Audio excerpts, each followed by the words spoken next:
yang sering begadang ternyata revolusi genetik nenek moyang. Ada sebuah cerita kali ini tentang ternyata, Son. Orang yang suka begadang sama yang suka bangun pagi itu ada turunan genetik, Son. Hah? Jadi maksudnya bukan kayak dia terbiasa bangun pagi karena kebiasaan gitu. Enggak, ada faktor genetiknya dan itu tuh besar ternyata. Wah, Itu besar. Bisa dari nenek moyang Dari ternyata. nenek moyang. Mungkin nenek moyang Anda dulu setiap malam jalan-jalan mungkin di samping goa gitu ya. Lu kan masih di goa tinggalnya.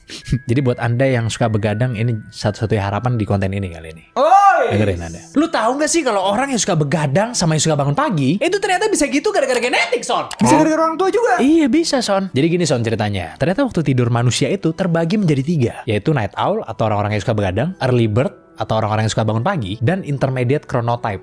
Nah, kalau ini yang tengah-tengah nih.